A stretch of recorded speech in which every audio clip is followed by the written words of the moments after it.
Hi, my name's Eric, and today I'm going to do a video review on a board game. It's going to be a series of reviews from a solitaire player's perspective. Many people ask me, what's with solitaire? I mean, why play by yourself? And I agree with most people that face-to-face games are more fun. There's nothing more exciting and challenging than playing against another mind. One of my favorite games, Go, and it's awesome playing against somebody really good who can totally destroy you. But I do get to play a lot of games face to face, not solitaire. But I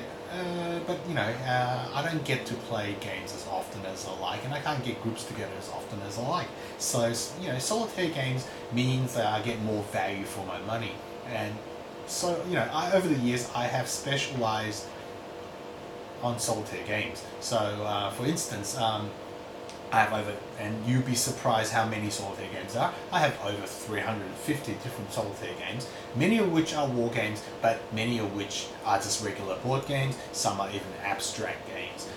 But my favorite, I like challenging games, so I'm going to pick out the ones I find interesting and present that in this series of videos. So today I'm going to do a game. It's called Viceroys. I'm going to challenge myself because this is actually quite a hard game to explain. But it's an excellent game. It says on the cover here, a game of exploration and empires, and that's exactly what it is. It's made by Taskforce games. It's not a hard game to get a hold of, and you can see this is pretty minty because I got it pretty new. It's out of print. As many of these games are, that I'm going to review are, but in this day and age of eBay and online stores, this is really easy to find. In fact, it's actually a common game in many people's collections, and it's one of those games that just sit there in the shrink and never gets played. Not sure why. It's actually a really good game. It's a game about exploration of the new world.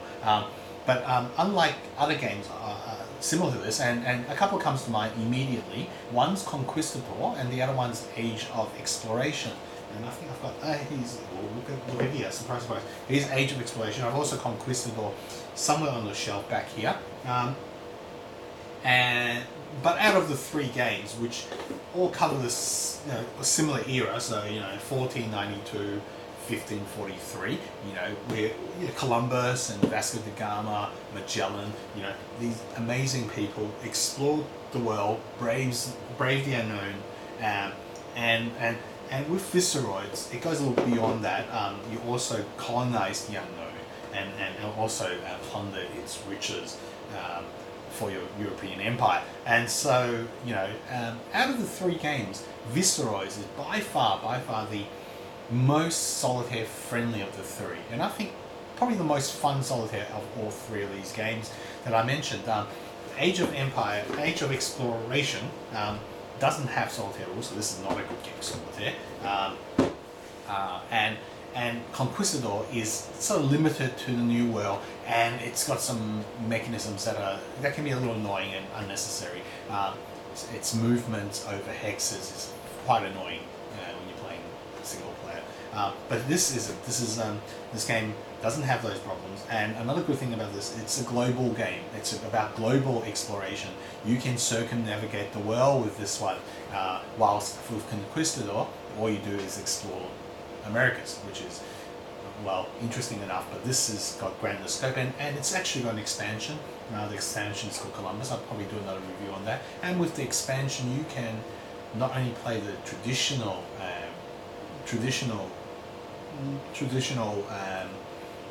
countries, say Spain, Portugal, England, Turkey, Russia, the ones that were players in this era, but with the expansion you can actually play China, and that's interesting for me. I live in Hong Kong, I'm Chinese, and so that I find that's really interesting, and it's got some interesting rules to that, but we'll talk about Columbus later. But here so today I want to talk about Viceroys. So, well, let's get going then. Now, this is the map. It's a beautiful map, and let's talk quickly about the components. The components are pretty basic. It's not. It's this is a cardboard map, and it's nice. It's functional. I think this map is beautiful. Out of all the games I own, this is one of the most beautiful maps. Yeah, some people don't like it because if you notice, it's a sort of an old-fashioned map, and it's not to scale. It's an olden times map. Geographically, it's incorrect. All right. The only thing that looks right on this map really is Europe and Africa. All the shapes of the Americas and certainly Antarctica looks absolutely horrid. But you know, it's just using this map really adds to the theme, and I it's really good to look at and plays really well. If you notice, the game's broken up into grids, into a big grid, and so it's not hexes, it's grids that regulate movement. The box, you see these red boxes, the world's divided into general areas where some areas, like say here, this is the unknown, is harder to discover and harder to explore, harder to colonize, whilst areas where the areas that were known to the Europeans, say Africa and Asia over here, where Marco Polo went, had already been discovered, and so are easier to discover, easier to colonize, and so the world's broken up, and there are. So that's the map, and the components are, you see these basically standard counters, and so they're very functional. They're not amazingly beautiful, but it's okay. We look over here really quickly. Yeah, there you got. That's a bank scoring. Basically, that's a bank. These numbers on this sheet represent how much gold you have, or crowns actually.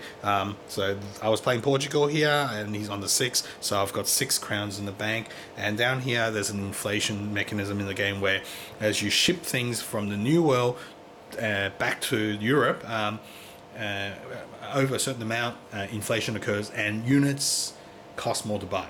Okay, so that's that. It's actually a silly part of the game because it doesn't actually add that much to the game, and adds a little bit more paperwork, but it's not complicated. You have a very standard looking player aid, like many other games, so nothing new, nothing clever there.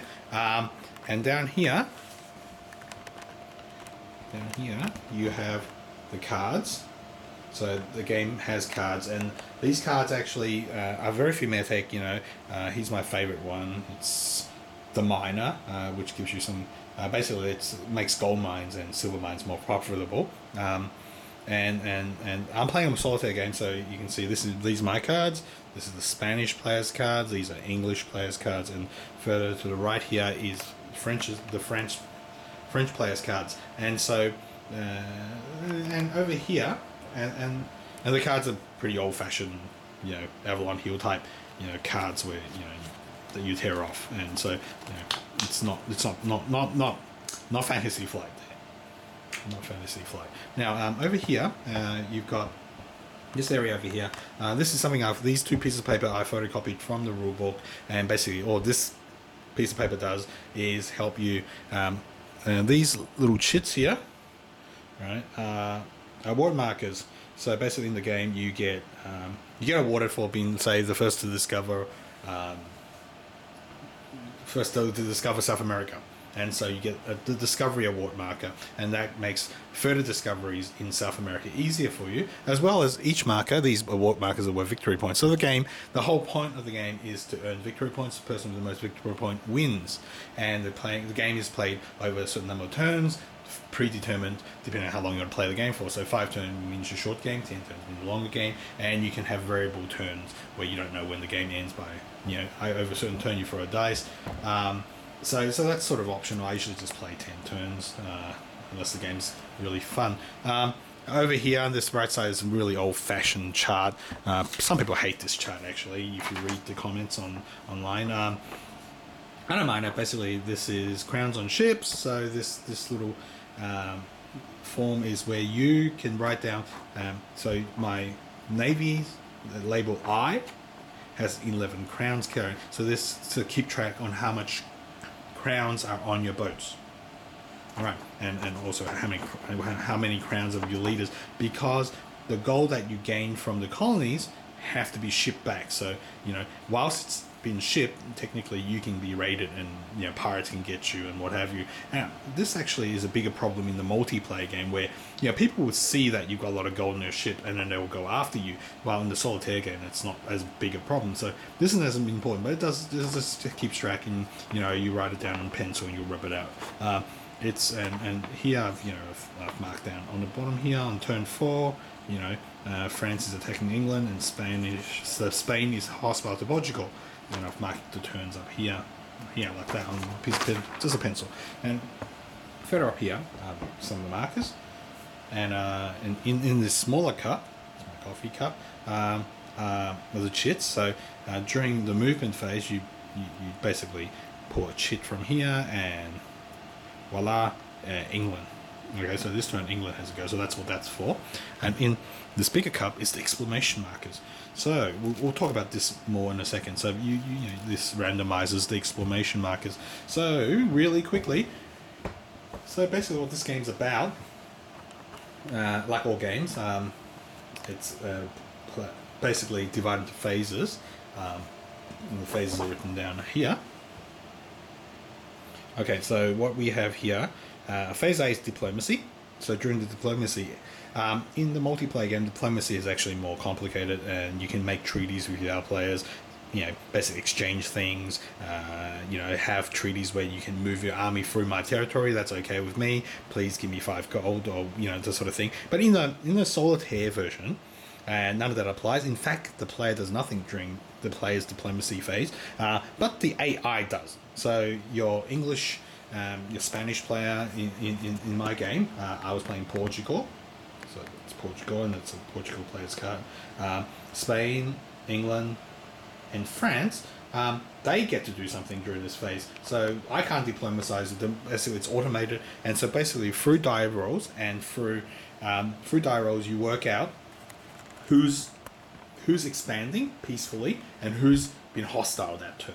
And so basically that you throw the dice, and there's some modifiers based on how if you're a crowded area where France is sharing an area with England and Portugal, they get a +1 modifier. If I was hostile to them in the previous turn, they get a +1 modifier. If they were hostile to begin with, they get a +1 modifier. In turn 2 and 3, there's a -1 modifier because so it means the game's more peaceful to begin with. So and then you work out who's hostile and who's peaceful. Peaceful countries go just colonize places, discover and colonize places during their movement phase, and hostile countries attack you or attack each other. So the AI can actually attack each other. So England could attack France, and so on my piece of paper, in this turn, France actually was hostile to England. Spain was hostile to Portugal. Poor me, and he did a nasty to me that turn. So basically that's diplomacy phase. Now the second phase of this game, the second phase here is the random event phase. So you throw dice and you look up the book, and it's really a random. It's actually quite a large random event list. None of it's game breaking, and it doesn't take long to apply. Usually it's something like and it's thematic, and it's nice. And for example, you can a famine happens in Europe and everybody loses some crowns, so he might throw a span in the works, and it adds to the game a little bit. It doesn't bog it down, so I think the random events phase is cool. Now the third phase here is the cards phase. And then cards phase, basically in this game, it's partly generated by cards. So you can see here, everybody's got cards. So these cards are, in this phase, the player gets 1 card, and the AIs each gets 2 cards. All right, and I get to choose, consciously what I want to use my cards for, but the AI use their cards automatically. If it's a card to do with combat, it gets. Basically, if it's card here, here's an example here. You got England here. So if these cards face down are to do with combat, so they actually give me positive combat modifiers during the movement phase. But these get placed face down when I find them, when I pick them out. Now the cards like these, where here the cartographer card here, the player adds 1 to his discovery die.